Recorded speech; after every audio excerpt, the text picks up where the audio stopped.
नमस्कार. महिलांचा जन्म हा फक्त काम आणि कामच करण्यासाठी झालेला असतो आणि त्याच धर्तीवर एका चिमुकलीने सादर केली नाट्यछटा.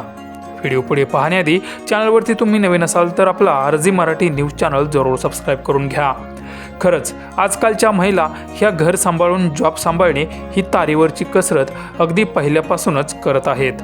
त्यानंतर लग्न झालं की अजून एक वेगळीच जबाबदारी येऊन अंगावर पडते. यामुळे संपूर्ण महिला वर्ग हा अक्षरशः वैतागून जातो.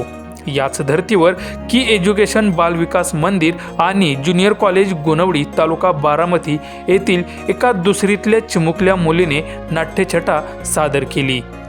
नमस्कार, माझे नाव ओवी ज्ञानेश्वर ओळेकर, इयत्ता दुसरी तुकडी ब. माझ्या शाळेचे नाव की एज्युकेशन बालविकास मंदिर अँड ज्युनियर कॉलेज गोनवडी.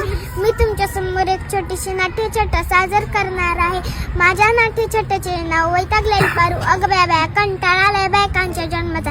बायकांचा जन्म नगो ग नग. सकाळपासून रातपत्र नुसतं काम काम काम. या घरात कुणाचं ऐकावंही समजेना. हिचं बघा की आता मामांजी उठलो की त्यांना तोंड धुवायला गरम पाणी द्या. चुलीवर चहा ठेवते ना ठेवते.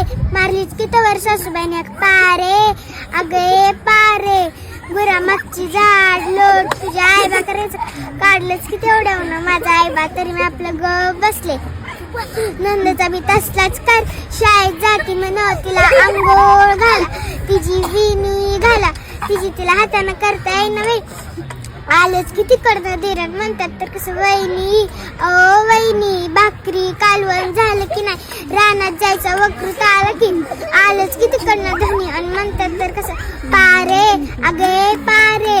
माझं पाय दुखायला लागलं, थोडं चुपून दे की. हेच बघा आता दिवसभर काम मी करते आणि यांचं पाय दुखतात वे. नाही ग, आपल्या शेतले लांबे जाऊन येऊन ले पाय दुखतात म्हणून म्हणलं जाऊन तुझ्या बाकडनं एक फटफटी. नाहीतर काय दिले लग्न 10,000चा हुंडा आणि दुसरं काय. धन्यवाद.